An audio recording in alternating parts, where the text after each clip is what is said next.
नमस्कार दोस्तों, स्वागत है आपका एक और शानदार वीडियो में। दोस्तों, आज इस वीडियो हम milky mist dairy food IPO का लिस्टिंग डे स्ट्रेटजी जानेंगे कि लिस्टिंग डे पे करना क्या है, होल्ड करना है, सेल करना है कि फ्रेश एंट्री लेना है, क्या कुछ करना है, सब कुछ यहाँ पे हम देखने वाले हैं।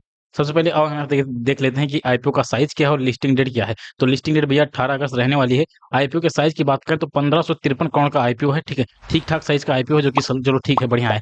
और यहाँ पे नीचे हम आ जाते हैं और यहाँ पे देख लेते हैं कि 1 मिनट, उससे पहले हम यहाँ पे आईपीओ का प्राइस देख लेते हैं। तो सही है, 140 का प्राइस है, चलो ठीक है।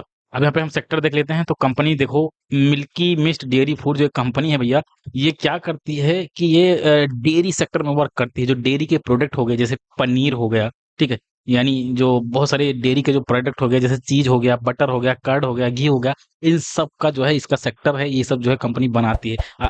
आई थिंक जो है आप मिल्की मिस्ट का पनीर जरूर देखे होंगे, कुछ नहीं तो मिल्की मिस्ट का आप जो है पनीर जरूर देखे होंगे। तो यही कंपनी वर्क करती है। अब डेयरी सेक्टर, ये डेयरी सेक्टर जो है ये फूड सेक्टर सेगमेंट में आता है। फूड सेगमेंट में भी एक पार्ट होता है डेयरी सेगमेंट, जैसे दूध से बनी जो चीजें होती हैं उसको हम डेयरी सेक्टर बोलते हैं। तो ये डेयरी सेक्टर वाली कंपनी है भैया। और इसमें ग्रोथ की बात करें तो काफी ग्रोथ है भाई, मतलब काफी ग्रोथ है। आप इसका 10 to 20 ईयर भी ग्रोथ देखेंगे तो काफी जो है शानदार ग्रोथ इसमें है भाई। कंपनी का सेक्टर काफी शानदार है। पहली चीज तो ये हो गया, लॉन्ग टर्म में इस सेक्टर में भाई ग्रोथ है, तगड़ा ग्रोथ आपको देखने को मिल सकता है। ये अच्छी चीज है। यहाँ पे आप बात कर लेते हैं कि कितने इसके पास प्रोडक्ट है। इसके पास करीब 400 प्लस प्रोडक्ट है अक्रॉस मल्टीपल कैटेगरीज। इसके मल्टीपल कैटेगरी में करीब 400 प्लस प्रोडक्ट्स हैं, जो कि अच्छी बात है, बढ़िया है भाई। और सेक्टर काफी शानदार है भाई, सेक्टर काफी अट्रैक्टिव है।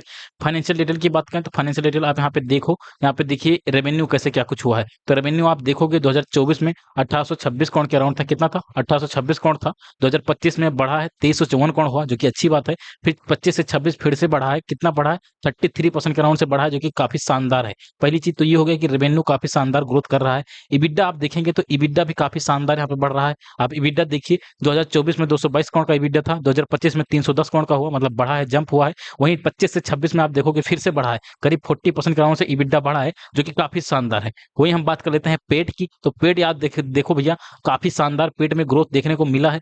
24 में जो है 19 करोड़ का था, 25 में 46 का हुआ, जो है डबल से भी ज्यादा हो गया।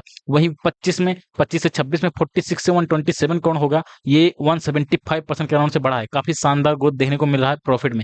वहीं हम बात कर लेते हैं टोटल एसेट की। तो टोटल एसेट भी यहाँ पे काफी शानदार ग्रोथ देखने को मिला है, काफी तगड़ी यहाँ पे रैली यहाँ में भी देखने को मिलेगी। करीब 24% के अराउंड से यहाँ पे टोटल एसेट 25 से 26 में बढ़ा है। 2025 से 26 में 24% के अराउंड से बढ़ा है। वहीं हम बात कर लेते हैं नेटवर्थ की। तो नेटवर्थ यहाँ पे काफी शानदार ग्रोथ देखने को मिला है। 197 करोड़ से 2025 में 242 करोड़ पहुंच गया, और 2025 से 26 में 378 करोड़ का पहुंच चुका। करीब 55% के राउंड से यहाँ पे नेटवर्थ बढ़ा है, जो कि काफी शानदार है।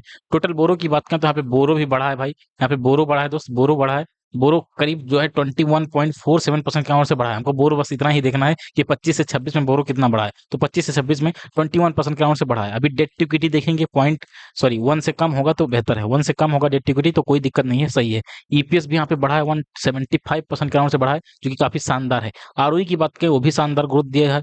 और आरओसी की बात करें तो वो भी शानदार, रिटर्न ऑन नेटवर्थ वो भी शानदार ग्रोथ दिया है। तो काफी अच्छा फाइनेंशियल है, फाइनेंशियल बहुत ही स्ट्रांग देखने को मिल रहा है। इंडिकेटर में आप देखेंगे काफी शानदार इंडिकेटर है। आरओई, रिटर्न ऑन इक्विटी 32% का, आरओसी 11% का, सही है। डेट टू इक्विटी यहाँ पे नहीं मेंशन है, चलो कोई ना। रिटर्न ऑन नेटवर्थ की बात करें तो 33.6% का। I think debt to equity इसके ज्यादा है, कंपनी के ऊपर डेट ज्यादा है। मैंने न्यूज में पढ़ा था शायद, ठीक है, किसी न्यूज में मैंने देखा था डेट टू इक्विटी ज्यादा, और किसी जो है नेता विधायक ने इसका कोई वो किया था, उठाया था कि कैसे आईपीओ आ सकता है, ये वो फला ढिमकान, वो अलग चीज है। बाकी डेट इसके ऊपर ज्यादा है कंपनी के ऊपर। रिटर्न ऑन नेटवर्थ काफी शानदार है। पेट मार्जिन यहाँ पे काफी कम है भाई, पेट मार्जिन और ज्यादा होना चाहिए था।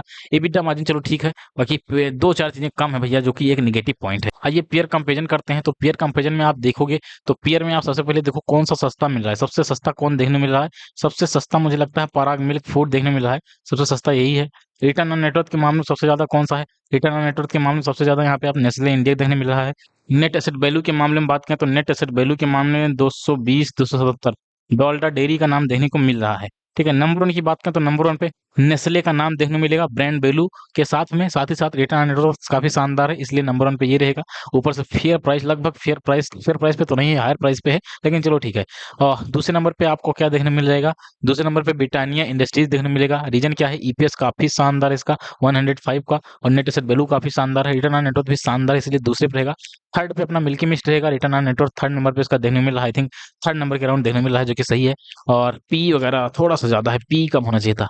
ठीक है, बाकी चलो ठीक है, थर्ड नंबर पे है। तो पेयर को टक्कर दे रहा है, जो कि अच्छी बात है, सही है। पेयर को टक्कर दे रहे हैं, जो कि अच्छी बात है, बेहतर है, कोई दिक्कत नहीं है। आईपीओ प्राइस फेयर है कि नहीं? ऑब्वियसली फेयर नहीं है, मैंने पहले ही बता दिया, प्राइस फेयर नहीं है। ठीक है, तो लॉन्ग टर्म में आई थिंक अभी के लिए होल्ड करने का मतलब नहीं है। लिस्टिंग के बाद मे भी गिरावट देखने को मिल सकता है। एंकर बुक की रेटिंग की बात करें तो एंकर बुक काफी एक्स्ट्रा ऑर्डिनरी एंकर यहाँ पे देखने को मिल रहे हैं।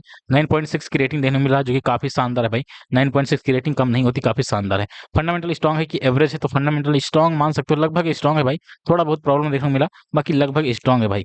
वहीं हम बात करते हैं जीएमपी की, तो जीएमपी 23 का चल रहा है, करीब 16.4% का यहाँ पे जीएमपी देखने को मिल रहा है, जो कि ठीक है, कोई दिक्कत नहीं है, तगड़ा जीएमपी यहाँ पे देखने को मिल रहा है। अब वो हम बात कर लेते हैं भैया कि इसमें लिस्टिंग गेन कितना हो सकता है, लिस्टिंग गेन वगैरह कितना हो सकता है, एक्सपेक्टेड लिस्टिंग प्राइस क्या रहने वाला है, सब कुछ देखने वाले हैं। लिस्टिंग गेन की बात करें तो आई थिंक इसकी लिस्टिंग 17 से 20% के बीच हो सकता है। 17-18% मान के चलो लिस्टिंग हो सकता है। मुझे तो लगता है भाई 17% के अराउंड ही लिस्टिंग देखने को मिल सकता है भाई। क्यों ऐसा बोल रहा हूँ? क्योंकि इसका कंपनी का फंडामेंटल तो ठीक ठाक है, बट कुछ चीजें प्रॉब्लम वाली हैं, इसलिए जो है इस लेवल का मुझे लिस्टिंग की एक्सपेक्टेशन है। बाकी हाँ, इसकी लिस्टिंग बढ़ सकती है, ज्यादा भी लिस्टिंग हो सकती है। रीजन क्या है कि इसका प्राइस, आईपीओ का जो प्राइस है वो यहाँ पे सही प्राइस है, इसलिए यहाँ पे ऑर्डर, बाइंग ऑर्डर ज्यादा देखने को मिल सकता है, इसलिए लिस्टिंग जो है एक्स्ट्रा ऑर्डिनरी लिस्टिंग भी हो सकती है। लेकिन हमको एकदम सही लिस्टिंग कैलकुलेट करके चलना है कि कितना मिनिमम लिस्टिंग हो सकता है, तो वही मिनिमम मैं बता रहा हूँ। आई थिंक 17% के अराउंड लिस्टिंग हो सकता है, 17 से 20% के करीब लिस्टिंग देखने को मिल सकता है। बाकी उससे लिस्टिंग ऊपर लिस्टिंग हो जाती है तो बहुत अच्छी बात है, बहुत बढ़िया भाई। अब मैं लिस्टिंग के दिन लाइव रहूंगा भाई, जितना भी लिस्टिंग होगा सब कुछ वहाँ पे क्लियर हो जाएगा, कितना लिस्टिंग हो रहा है,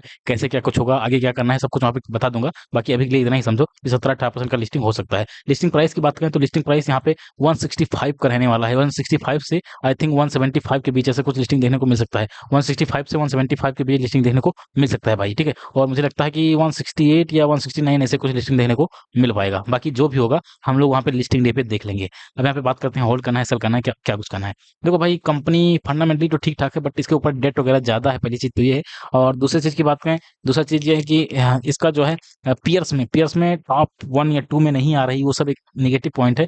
और पेट मार्जिन वगैरह ये सब थोड़ी चीजें कम है, इसलिए निगेटिव पॉइंट है। बाकी आईपीओ प्राइस फेयर नहीं था, इसलिए थोड़ा सा वो भी निगेटिव पॉइंट है। इसलिए यहाँ पे आई थिंक होल्ड करने का कोई मतलब है नहीं भाई। ये फंडामेंटली आप देखें तो होल्ड करने का कोई चांस यहाँ पे दिख नहीं रहा है। आईपीओ का प्राइस फेयर होता है तो होल्ड करने का व्यू बनता है। हाँ, होल्ड वो लोग कर सकते हैं जो रिस्की हैं, रिस्क टेकर हैं, जो 5 साल 10 साल 5 साल 10 साल इस तरह का व्यू बना के होल्ड करना चाहते हैं, उनके लिए होल्ड करने का व्यू बन सकता है। लेकिन यदि कोई जो है इस तरह नहीं, 2 दिन 4 दिन इस तरह होल्ड करने की सोच रहा है, तब तो भाई तब फिर दिक्कत हो सकता है भाई। तब फिर सोच समझ के ही होल्ड करिएगा। बाकी सेल करने का जो है बेस्ट ऑप्शन यहाँ पे हो सकता है, जो भी लिस्टिंग गेन मिल रहा है उसको लेके जाने का बेस्ट ऑप्शन हो सकता है। बाकी आपकी मर्जी भाई, आप ऐसा भी कर सकते हो 50% होल्ड, मतलब 50% को आप जो है होल्ड कर सकते हो और 50% प्री ऑर्डर में सेल कर सकते हो। आप प्री ऑर्डर कैसे लगाते हैं भाई? आप हमारे इसी चैनल के अंदर जाओ, आपको कोर्स का एक ऑप्शन मिलेगा। आप इसी में जाओगे भैया तो प्लेलिस्ट के बगल कोर्स का ऑप्शन मिलेगा। उस कोर्स में एक आईपीओ का मैं कोर्स डाल रखा हूँ, उसमें जाके देख लो भैया, प्री ऑर्डर कैसे लगाते हैं, सब कुछ देख लो, वहां से आपको क्लैरिटी मिल जाएगा।